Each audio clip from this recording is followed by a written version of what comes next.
Hello everybody, welcome back to my channel happy vlog Samitha. இந்த video தம்பியோட ஒய்ஃப்கான baby shower வீடியோங்க. இதோட preparation video ஒன்று போட்டிருக்கேன், அதோட லிங்க்கும் கொடுக்குறேன், போய் பாருங்கள், கண்டிப்பாக உங்களுக்கு பிடிக்கும். இந்த வீடியோவிலேருந்து பேபி ஷவர், அதோட லஞ்ச், அதுக்கப்புறம் அவர் கிஃப்ட் இதை தான் பார்க்க போகிறோம். வீடியோக்கு போகிறதுக்கு முன்னாடி இந்த வீடியோ உங்களுக்கு பிடிச்சிருந்துச்சுன்னா லைக் பண்ணுங்கள், ஷேர் பண்ணுங்கள், மறக்காமல் சப்ஸ்கிரைப் பண்ணிடுங்க. இப்போ வீடியோக்குள்ளே போகலாம் வாங்க. தம்பியோட ஒய்ஃப் நான் தான் ரெடி பண்ணிகிட்டு இருந்தேன். மேக்கப் ஆர்டிஸ்ட் தான். அப்புறம் அக்காவும் நானும் சேர்த்து சாரியும் கட்டி விட்டுட்டு இருந்தோம். ஏன்னா இந்த சமயத்தில் சாரி கட்டும்போது ரொம்ப டைட்டாக இருக்கக்கூடாது, அதுக்கு தகுந்த மாதிரி பார்த்து கட்டிகிட்டு இருந்தோம். அதுக்குள்ளே வெளியே பார்த்தீங்கன்னா சீர்வரிசை எல்லாம் தட்டில் அடுக்க ஆரம்பிச்சிட்டாங்க. அந்த பேங்கிள்ஸ் எல்லாத்தையும் வச்சு அடுக்கி சேர்லாம் போட்டு ரெடி பண்ணிட்டாங்க. நாங்கள் உள்ள சாரீலாம் கட்டிட்டு வரத்துக்குள்ளே பார்த்தீங்கன்னா இது எல்லாமே ரெடி ஆகிட்டு ஒரு சேர் போட்டு வெயிட் பண்ணிட்டு இருந்தாங்க. அப்பார்ட் பண்ணும்போது பார்த்தீங்கன்னா என் பசங்களும் இல்லை நானும் போடுவேன் அப்படின்னு சொல்லிட்டு அவங்களும் சேர்த்து போட்டுட்டு இருந்தாங்க. அவங்களுக்கு வலையெல்லாம் போடல, சும்மா சர்க்கரை போட்டுட்டு சந்தனம் போட்டு பூசிட்டு இருந்தாங்க. அப்புறம் என் தம்பி நானும் என் ஒய்ஃபுக்கு போடுவேன்னு சொல்லிட்டு அவனும் போட்டு விட்டான். ஸோ அவனுக்கும் சந்தோஷம், அவளுக்கும் சந்தோஷம். ஒரு வழியாக வளகாப்பு முடிஞ்சிச்சு, எல்லாருமே வளையல் போட்டு முடிச்சிட்டாங்க. அடுத்து நான் லஞ்சுக்கு பிரியாணி செஞ்சுட்டு இருந்தாங்களே, ஸோ அங்கே வீடியோ எடுக்கிறதுக்காக போயிட்டேன். இங்கே அவங்க எல்லாம் உட்காந்துட்டு இருந்தாங்க. ஸோ நான் அந்த வீடியோ எடுக்கலான்னு போயிட்டேன். பக்கம் போல் ஸ்பைசஸ்லாம் போட்டு வெங்காயம், பச்சை மிளகாய் இதெல்லாம் போட்டதுக்கு அப்புறம் தான் நான் போனேன். அதை ஆனால் வெங்காயம் அட்லீஸ்ட் வெங்காயம் வதக்கிறதுக்குள்ளே போயிட்டுவேன்னு சொல்லிட்டு அங்கேருந்தே நான் வீடியோ எடுக்க ஆரம்பிச்சிட்டேன். அவங்க ஸ்பைசஸ்லாம் போட்டுட்டாங்க. ஸோ வெங்காயத்தை நல்லா வதக்கிட்டு இருந்தாங்க. நான் போகும்போது நல்லா வெங்காயத்தோட கலர் ஒரு ப்ரௌன் கலரில் வர வரைக்கும் நல்லா வதக்குன்னு வதக்கிட்டு இருந்தாங்க. ரொம்ப நேரம் ஆச்சு அந்த கலர் சேஞ்சஸ் ஆகிறதுக்கு. அந்த பொன்னிறமாக ஆனதுக்கப்புறம் ஒரு பவுலில் ஃபஸ்ட்டு இஞ்சி பேஸ்ட் போட்டாங்க. இஞ்சி பேஸ்ட் போட்டு அதையும் நல்லா வதக்கி அது கூட மிக்ஸ் ஆகி அந்த எண்ணெயோடு நல்லா மிக்ஸ் ஆனதுக்கப்புறம் கொஞ்சம் நேரத்துக்கு அப்புறம் தான் பூண்டு பேஸ்ட் கொண்டு போட்டாங்க. பூண்டு பேஸ்ட்டும் போட்டு நல்லா எண்ணெயில் வதக்கி விட்டாங்க. அது பார்த்திங்கன்னா கொஞ்சம் கூட ஒட்டாத அளவுக்கு நல்லா வதக்கி விட்டாங்க. வீட்டில் செய்யும்போது கூட சைடில் கொஞ்சம்லாம் ஒட்டும், பட் அது இங்கே ஒட்டவே இல்லை. நல்லா அந்த அளவுக்கு வதக்கி விட்டாங்க. வதக்கி முடிச்சதுக்கப்புறம் பார்த்திங்கன்னா ஒரு ஸ்பூனில் கொஞ்சமாக மஞ்சள் போட்டுட்டு சக்தி மசாலா வெறும் மிளகாத்தூள் போட்டாங்க. அதில் போட்டது பூண்டு பேஸ்ட்டு தான். ஒரு பாக்கெட்டு கட் பண்ணி அப்படியே கொட்டிட்டாங்க.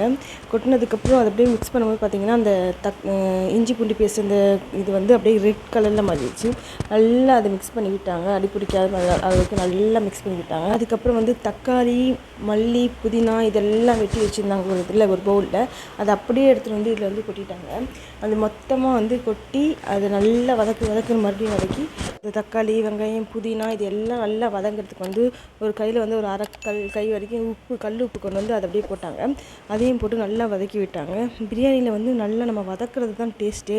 அது நல்லா வதங்கணும், அப்போ தான் நம்ம தக்காளி, வெங்காயம் வாயில் கடிப்படாமல் இருந்தால் தான் டேஸ்ட் நல்லா ஜாஸ்தியாக இருக்கும். அதனால் நல்லா வதக்கி விட்டுட்டு அதுக்கப்புறம் ஒரு பாக்கெட் தயிர் எடுத்துகிட்டு அந்த தயிரையும் அப்படியே கொட்டிட்டாங்க.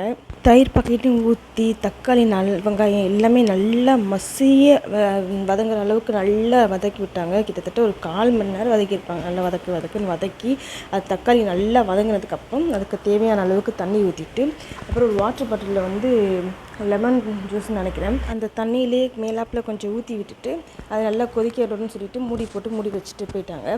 ஒரு 10 நிமிஷம் கொதிக்கணும் அப்படின்னு சொன்னாங்க. ஸோ அது வரைக்கும் நான் அப்படி போயிட்டு வரத்துக்குள்ளே பார்த்தீங்கன்னா சிக்கனை போட்டாங்க. இது 5 கிலோ பிரியாணி. ஸோ அதுக்கு தகுந்த மாதிரியான சிக்கன் போட்டுட்டு சிக்கனும் நல்லா கொதித்து வந்ததுக்கப்புறம் ஒரு சைடில் இன்னொரு பெரிய சட்டியில் பாஸ்மதி ரைஸை வேக வச்சுட்டு இருந்தாங்க. அது நல்லா வெந்துருச்சு, தேவையான அளவு பதம் வந்துருச்சு. அதுக்கப்புறம் ஒரு கூடையில் துணியை கட்டிட்டு அதில் அதை ஃபில்ட்ரு பண்ணாங்க. நல்லா ஃபில்ட்ரு பண்ணதுக்கப்புறம் அதை எடுத்துகிட்டு இந்த சிக்கன் தண்ணியில் போட்டுட்டு கரண்டியோட பேக் சைடு வச்சு நல்லா கிளறி விட்டாங்க. நல்லா கிளறி விட்டுட்டு கொஞ்ச நேரம் கழித்து இந்த கலர் பவுட்ரு எடுத்துகிட்டு போட்டாங்க. மேலே இருக்கிற இதெல்லாம் நல்லா தொடச்சி விட்டுட்டு கலர் பவுடரும் போட்டு மூடி போட்டு தம் போட்டுட்டாங்க. லாஸ்ட்டாக கொஞ்சம் லெமன் ஜூஸ் போட்டுட்டு அப்படி தம் போட்டு விட்டாங்க. அதோட வீட்டுக்கு போயாச்சு. சாப்பாடும் வீட்டுக்கு ஆகிடுச்சு. நான் வெளியே கொஞ்சம் ஒர்க் இருந்துச்சு, அதை போயிட்டு வரத்துக்குள்ளே பார்த்திங்கன்னா ஆல்ரெடி 2 பந்தி ஓடிடுச்சு. 3வது பந்தியில் தான் நான் போய் உட்காந்தேன். ஸோ நான் என் தம்பியோட வைஃப் எல்லாமே ஒன்றா தான் உட்காந்து சாப்பிட்டோம். அதுக்குள்ளே அவர் ட்ரெஸ் சேஞ்ச் பண்ணிவிட்டு நைட்டி போட்டுவிட்டா, ஏன்னா அவளுக்கு மூச்சு முட்டுற மாதிரி கொஞ்சம் கம்ஃபர்டபுளாக இல்லைன்னு சொல்லிட்டு.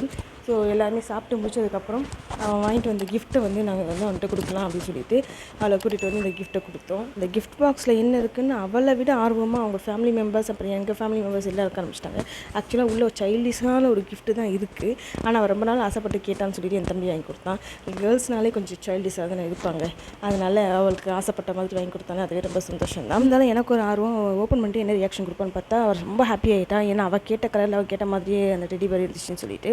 ஸோ அவளுக்கு சந்தோஷம். அதுக்கப்புறம் மடி நிரப்பி அனுப்பி வழி அனுப்ப சொல்லிட்டாங்க.